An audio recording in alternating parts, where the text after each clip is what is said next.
Welcome, modern day mystics, fellow truth seekers, James and Justin, back again with another reaction. And this time we're going to be looking at a video called What is Ramadan, seeing as the Muslim community is moving into that holy, sacred time of the year.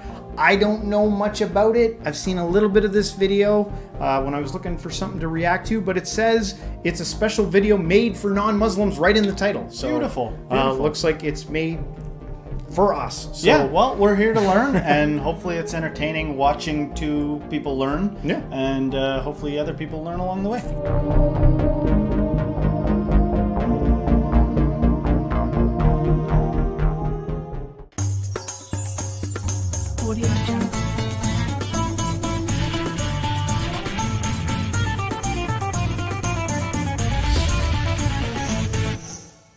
Assalamu alaikum everyone, this is me Ramsha Sultan, and today I'm going to tell you guys what is Ramzan. If you are a non-Muslim, then this video is specially for you, so keep on watching. You might have a rough idea about Ramzan, that Muslims fast during this month and there is a mini party every day which is called iftar, and by the end of this month there is a celebration day called as Eid. But I am going to tell you that what Ramzan actually is and what is its significance for the Muslims. The very first thing you need to know is that Ramzan is the month of Quran. We Muslims believe that the Quran was sent down on this earth to Prophet Muhammad, may peace be upon him, during this month. Quran is the book of Allah and it is the guidance for the whole of humanity. So during this month we try to read Quran as much as we can and try to understand it and implement its teachings into our day-to-day lives. By the way, I am distributing free copies of translated Quran this month. So if you are interested in reading the translated version of Quran in any of your comfortable language, you can simply email me with your address details and I will ship it to you guys. One of the 5 pillars of Islam is fasting. So Muslims fast during this month. We can eat or drink anything we want a little before sunrise, which is before the Fajr prayer. And this is called Sehri. After this, we cannot eat or drink anything whatsoever all throughout the day. And at the time of sunset, which is at the time of Maghrib prayer, we break our fast and it is called iftar. Now everyone looks forward to the iftar because they've been hungry all day long. So it is like a mini feast and everyone rejoices having the food after being starving all day long. And this is one of the most beautiful moments of the whole day. Since we remain hungry and thirsty all day long, we understand what pain might hungry and poor people go through. So we can empathize with those people. So in this month, Muslims give a lot of voluntary charity, which is called sadaqah, and obligatory charity, which is called zakat. So we give a lot of money as well as food to the poor and needy people. The focus is to eliminate hunger and poverty from this world. Also, there are spiritual rewards of giving charity in this month. So Muslims try to give food and money and whatever they can, as much as they can in this month. Another reason why this month is very important is because the shaitan or the devil and his team is chained and locked during this month. Therefore, he cannot have any bad influence over us and he cannot convince us to do anything bad or evil. And hence it becomes very easy for us to do good deeds and become more close towards our Creator. We Muslims believe in life after death, and we believe that there would be a day of Qiyamah in which every single person will be held accountable for everything they did in this world. If they did good or bad, they would have to bear the result of it. Now it is not as simple as that, oh, this person was good, send him to heaven, oh, this person was bad, send him to hell. It would be a very complex scrutinization of every single deed that we did in this world. So we ask a lot of forgiveness from our Creator from the sins that we did intentionally or unintentionally. Ramzan is also known as the month of forgiveness, and I think that's a good place to stop because there was a lot in there. One is I think we got it wrong by saying Ramadan. It sounds like Ramzan. So that's what it sounds like. I was careful not to say anything. Yeah, I know. But there was a few things. It seems like this month is kind of like a spiritual tune-up month. And, you know, probably good for a faith that, you know, at least once a year, it's like you take a time to do like an assessment of oneself, where they're at. I love the charitable thing. Anytime, you know, somebody's like gonna use their arms and legs and body and resources to go help people. Yeah. You are A-okay in my book. You know, that's a good thing to do. Feed people. Yes. It's like, how many people are, you know, so spiritual and they don't, how often can they drag themselves out to go actually feed starving people? That's A+. And I'm not limiting it to that. I'm sure that there's different ways you can be charitable. You know what I mean? It might be buying some people's kids clothes or something like that, or an anonymous donation or something. The sky's the limit. Yeah. But building into your practice charitable deeds, that's good. But, you know, it's interesting that one part about the devil being chained for that. Yeah, that was interesting. You know, I'm going to, speak from my own position here as not a Muslim. Yeah. And Muslim, or Muslim. I am not that. But I'm going to say from my perspective, it seems like, I don't know if the devil's ever really, you know. So what happens if you're tempted when the devil's chained up? What does that mean? Yeah, well, my question would be like, is the devil just chained up or restricted from Muslims and not the rest of the world at that time? Right. Because there's question. The whole rest of the world is not, like, they're just going about doing everything as they normally do. And then the other side of this is this. I feel like you're never beyond. First of all, if you're a bad person, you never lose an opportunity to be bad. Meaning, I think even something as pure as like feeding someone, in somebody who's like deeply sadistic's hands, they might like do it in a way that everyone can see and be like, I don't even have that much to give, and him be like, oh, I'm just over here giving like, you know, $1,000 to this homeless guy, like pictures, like there's always a way to do the wrong thing. Yeah, I might be doing it right now. There's always a way for the devil to get in there. And then what's the other thing I was going to say? You can be good all year round too. You can be charitable all year round. Yeah. You can starve yourself all year round. Yeah. You know, but that's the other thing. I think fasting, there's a lot of power in there, man. When you willingly allow yourself to suffer in some sense, like I'm going to not eat, that opens some doors cognitively. That opens some doors spiritually for you to experience some things and grow. Yeah, I'm sure there are a lot of other, you know, spiritual people, other faith-based practices. They use some of those aesthetic practices to draw closer to their perception of what they think God is and build a relationship or an understanding of who they are in those hard times. I know we had Jen and he said during Ramzan that he had that night of power experience during it. Remember? Night of power, yeah. Because of the fasting, I think it just put you in a place. So I imagine that it's probably very beneficial. But it was also kind of making me think of like, what are some of like the flexible things that go around? Because I'm like within this, because I'm sure there are some people who can't fast all day. And so are they allotted something? Are there things that you do for people who can't totally do this? And then what if you're like one of these, like you've been a Muslim for a long time and, you know, you've done Ramzan 38 times in your life. And so, you know, is it as special every time you do it? Do you have a rough year and then, you know, next year is a little bit better? I heard about this one guy. He does Ramzan all year. Yeah. All year. He's never not fasting, and he gives like every day charity. Yeah. He doesn't own anything. He gave it all away. Yeah. I'm just kidding. And I noticed they were showing the families, like they have their little party, and when they eat, they eat. And I was like, it was like they had like full. I know, and some of it looked pretty delicious. I was like, I was like, so Like, does that negate some of the fasting? But I bet you there's some people just who are like internet looking at food all day. Like, jeez. but I know that like some people, I bet you where you are at in your life, there are some people who are like, they're taking it really serious, and they're like, they purposely, when they're allowed to eat, they only eat like a certain amount, and then there's other like, I gotta eat tonight, man, because that today killed me. It was too rough.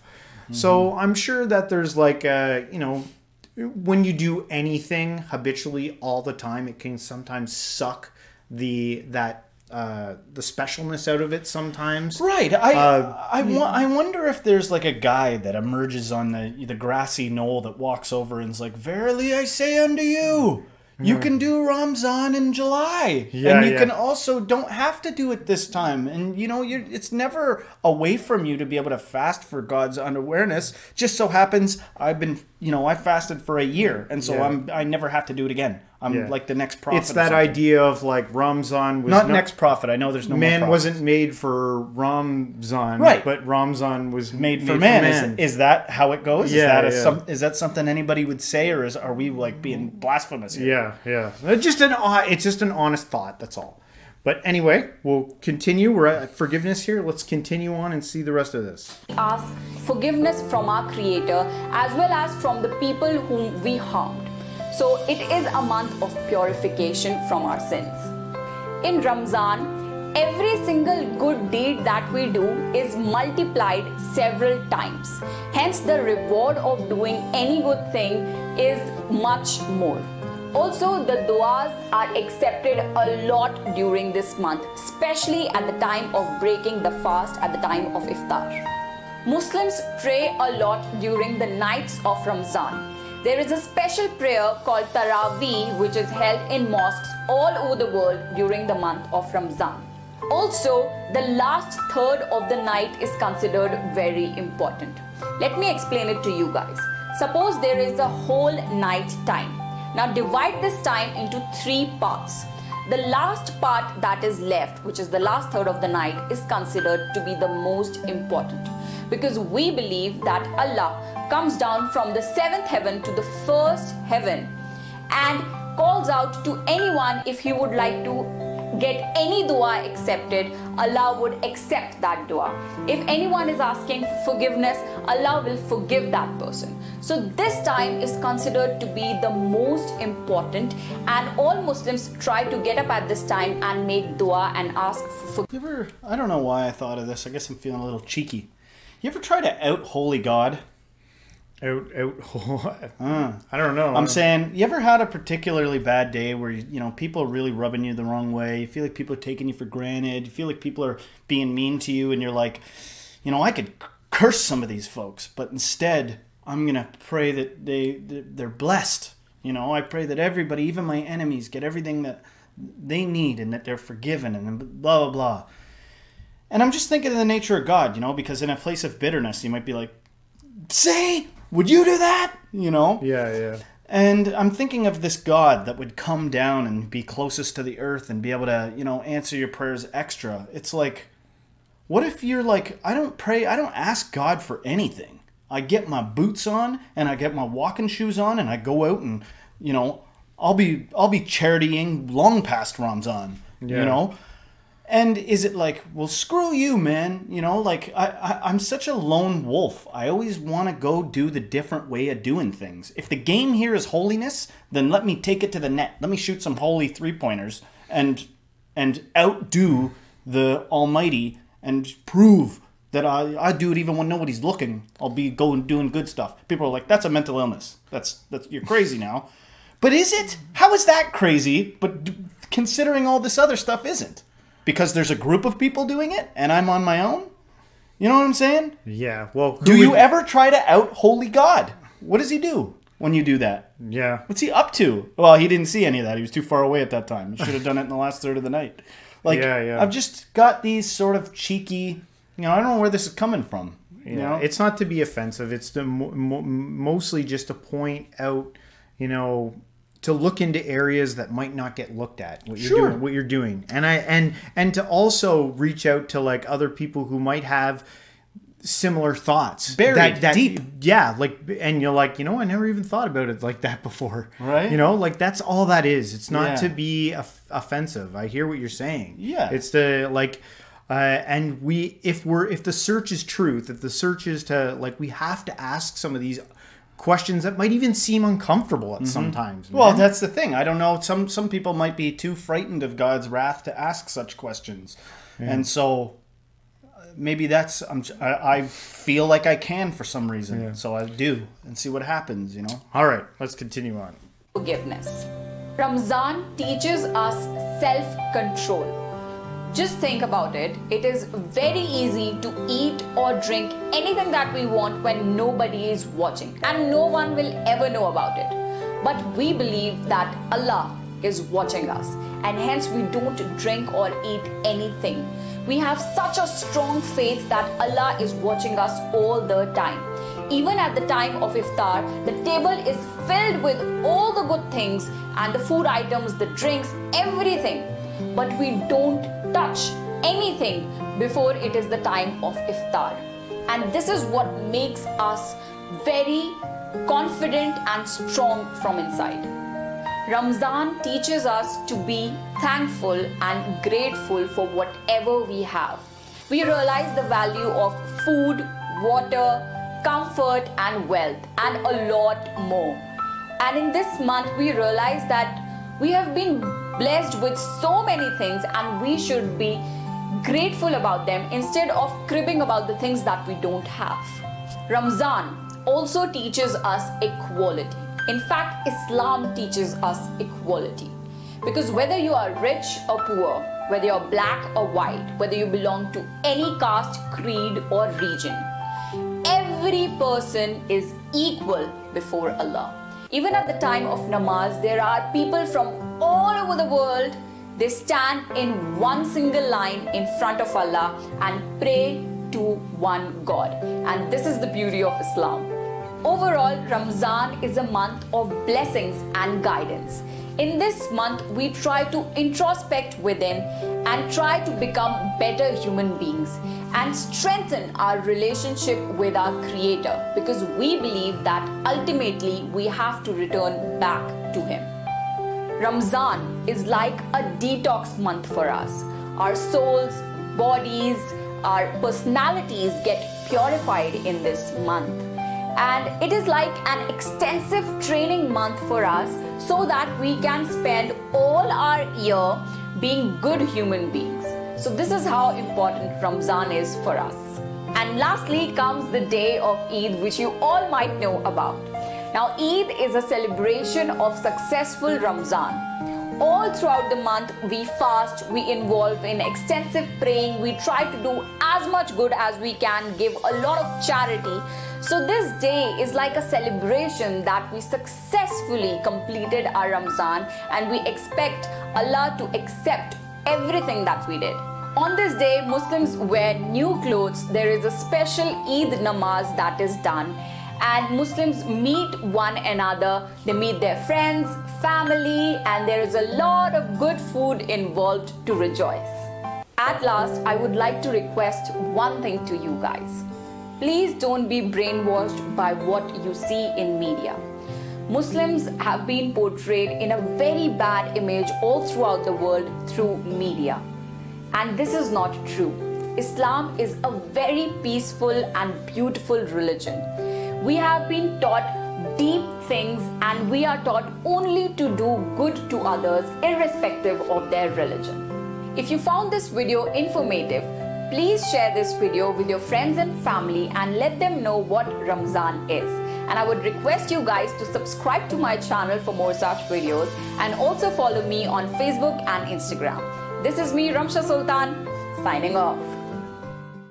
Well, it was definitely informative. Heck yeah. Yeah. Good video. I liked it. I bet near the end of that thing, when it is all said and done, it is pretty cool. There's something about, it's kind of like getting through a marathon together with like a whole team. Yeah. Like, we did it. We all did it. Yeah.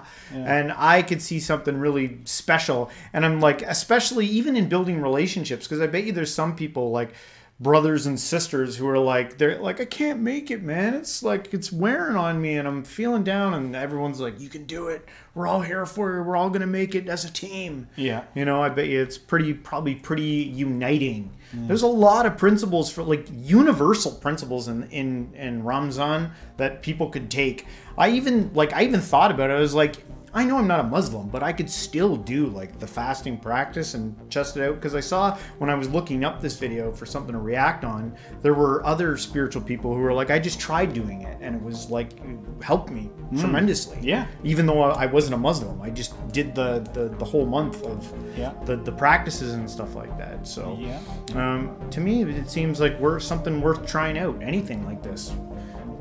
But yeah, for sure. I can see where it would be a benefit in that way. Yeah. But anyway, guys, hopefully you liked our reaction on this video. If you did, please don't forget to hit the like, subscribe, share it with a friend, and everyone until next time, stay spiritual.